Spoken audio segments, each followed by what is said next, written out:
যখন আমি গ্রামে আসি তখন যে সময়টুকু কখন কেটে যায় তা আমি টেরও পাই না। অনেকটা সময় এসেছি, কখন যে সময় চলে গেল আর আমার ছুটির ঘন্টা বেজে গেল এটা আমি বুঝতে পারিনি।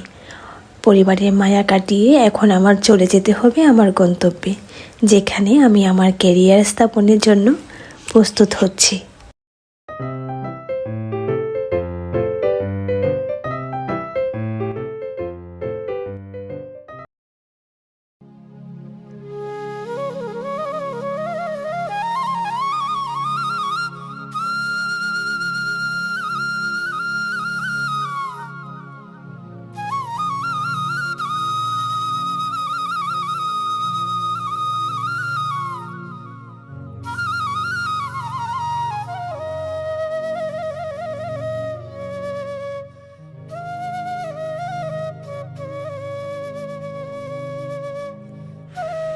সকলকে জানাচ্ছি আমার পক্ষ থেকে সকালে স্নিগ্ধ শুভেচ্ছা।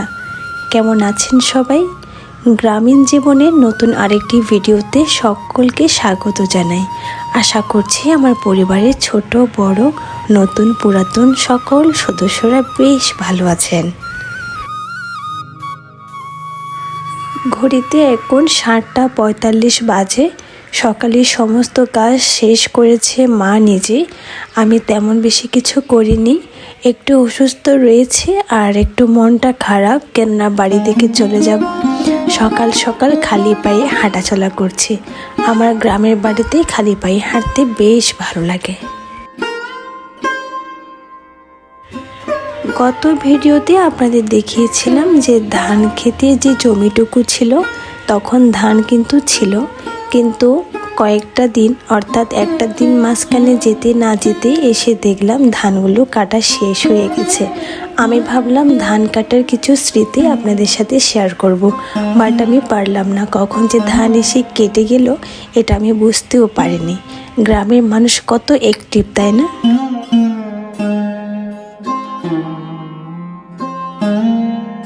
ছোটবেলা থেকে মায়ের মুখে একটা কথা সচরাচর শুনে থাকতাম যে মানুষের জীবনে কয়েকটা ধাপ থাকে আর যেখানে দায়িত্ব অন্তর্ভুক্ত থাকে। যখন আমরা পরিশ্রমের সময়ে অবসর সময় কাটাবো তখন অবসরের সময় আমাদের পরিশ্রম করতে হবে, তাই যখনের কাজ তখনই করে নেওয়া ভালো। যখন আমি একা সময় কাটাই তখন একটা রুমে কী বা কন্টেন্ট পাওয়া যাবে বলুন? তখন আমি কন্টেন্ট খুঁজে পাই না। আর যখন আমি গ্রামে থাকি তখন আমার গ্যালারি একদম ফুল হয়ে যায় অনেকগুলো কন্টেন্ট পাওয়ার কারণে। কেননা আমার চ্যানেলের সাথে আমার বাড়ির পরিবেশ এতটাই খাপ খাইয়ে যায় যে আমার কন্টেন্টের অভাব হয় না। মরিচগুলো অনেক দিন ধরে মা প্যাকেট করে রেখেছিল, তা মায়ে বলল যে মরিচগুলো শুকোতে দিয়ে আসতে। মরিচগুলো শুকোতে দিয়ে এসে আমি রান্নাঘরে যে এঁটো প্লেটগুলো ছিল ওসব ধুয়ে রাখছিলাম। আমার না এঁটো হাঁড়ি পাতিলার প্লেট ধুতে বেশ ভালো লাগে, একদম বিরক্তি বোধ হয় না।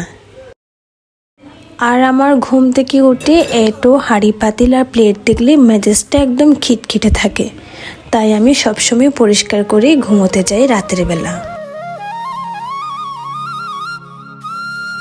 এখন বাজে একদম 12:30 ধরুন। তবে সকাল থেকে অনেকবারই খাওয়া দাওয়ার পর্ব শেষ হয়েছে। মা বলল 1টা বেজে যাচ্ছে, তো তাড়াহুড়া করে মা উনুনটা জ্বালিয়ে দিল আর ভাতটা বসিয়ে দিল। আর আমি এখানে বসে বসে হাতটা পোহাচ্ছিলাম। প্রচুর পরিমাণ শীত করছিল আমার, কেননা যদিও 12:30 বাজে, বাহিরেও রোদ দেখা যাচ্ছে, তারপরও কেন জানি না হিমেল হওয়ার কারণে বড্ড শীত করছিল। গতকাল রাতের বাসি খাবারগুলো গরম করে আমি আলাদা করে সংরক্ষণ করে নিয়েছি। এখন এঁটো হাঁড়ি পাতিলটা ধুয়ে নিব আর একটু বাহির থেকে চক্কর দিয়ে আসবো। চলুন।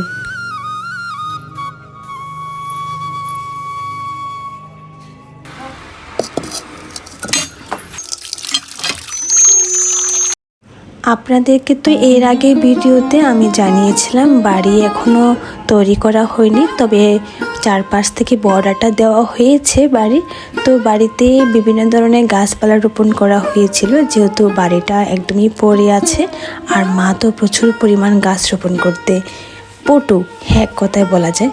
তো বাড়ির পেছনের অংশটায় মা একটা কলা গাছ রোপণ করেছিল। এই দেখুন কলা গাছটার অবস্থা কি সুন্দর লাগছিল, বিশ্বাস করুন। আর মা এখানে পাতা দিয়ে ঢেকে রেখেছে যেন কেউ না দেখে। আর হ্যাঁ, আপনারা কি দেখতে পাচ্ছেন মা যে ম্যাক্সিটা পরে রয়েছে, এই কাপড়টা আপনারা কি চিনতে পারছেন? এটা যারা আমার ভিডিও অনেক আগে থেকেই দেখছেন, আমার প্রিভিয়াস ভিডিওগুলো দেখেছেন, তারা অবশ্যই বুঝতে পারবেন মা ওটা নিজেই সেলাই করে নিজেই পরে নেয়। মা আসলে বাড়ির রান্নার পাশাপাশি বাহিরের চাকরি এবং টেলরিংয়ের কাজগুলোও করতে পারে। আর এখানে মার যেগুলো কাপড় ছোট হয়ে গেছে কিন্তু নতুন, আর আমি তো ফুল হাতা ব্লাউজ পরি, তাই এগুলো তো আমি আর ইউজ করতে পারবো না, তাই মা ওনাকে দিয়ে দিচ্ছিলেন। ও হ্যাঁ, আবার ভাববেন না উনি গরিব তাই আমরা ওনাকে দিচ্ছি আর এটা ভিডিও করছি, আসলে তা নয়।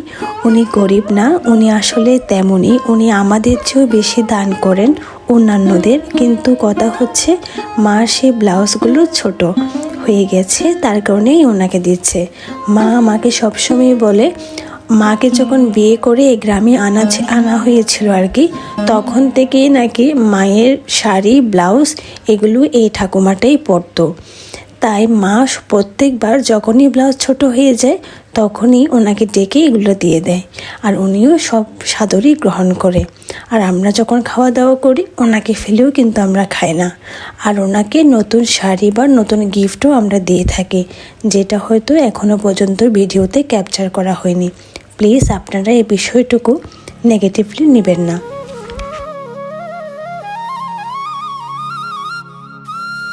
অল্প খাওয়া দাওয়ার করে আমি বেরিয়ে পড়েছি আমার গন্তব্যে। তবে দুঃখ বরাক্রান্ত মন থাকা সত্ত্বেও এই দাদুদের বন্ধুত্বটা দেখে আমার খুবই ভালো লাগলো। আর আমার পাশে যে ভদ্রমহিলা অর্থাৎ যে দিদাটা বসে রয়েছেন, তার কাছে আমি জিজ্ঞাসা করলাম যে সম্পর্কে উনি কে হন। তখন উনি বললেন ওনারা দুজনেই বন্ধু, খুবই ছোটোবেলার বন্ধু। কর্মস্থলে ব্যস্ত হওয়ার কারণে তেমন আর দেখা হয় না। হঠাৎ বাসে দেখা হলো, কিন্তু পুরো বাসে কোনো সিট ছিল না, তাই পাশেই বসেছিল আর গল্প করছিল প্রচুর পরিমাণ। আসলে একটা জিনিস এটা ঠিক যে মেয়েদের বন্ধুত্বের চেয়ে ছেলেদের বন্ধুত্ব অনেকটা বেশি গভীর হয়। ছেলেরা তাদের বন্ধুত্ব কিন্তু ধরে রাখতে পারে যদি সে প্রকৃত ছেলে হয়ে থাকে। জানি না, আমার ক্ষেত্রে তেমন বন্ধু আসেনি, যেটা সত্যি কথা। তো যাই হোক, আমি আসলে দুঃখ ভরাক্রান্ত মন নিয়ে রুমে ঢুকলাম। রুম থেকে যাওয়ার সময় মনটা খুবই ভালো ছিল, তো এখন কষ্ট নিয়ে রুমে ঢুকলাম এই আর কি। তো ভিডিওটি আর বেশি দীর্ঘায়িত করব না। যে যেখান থেকে আমার ভিডিওটি দেখেছেন আপনাদের অসংখ্য অসংখ্য ধন্যবাদ আমার পাশে থাকার জন্য আর ভিডিও দেখার জন্য। Thanks again from me.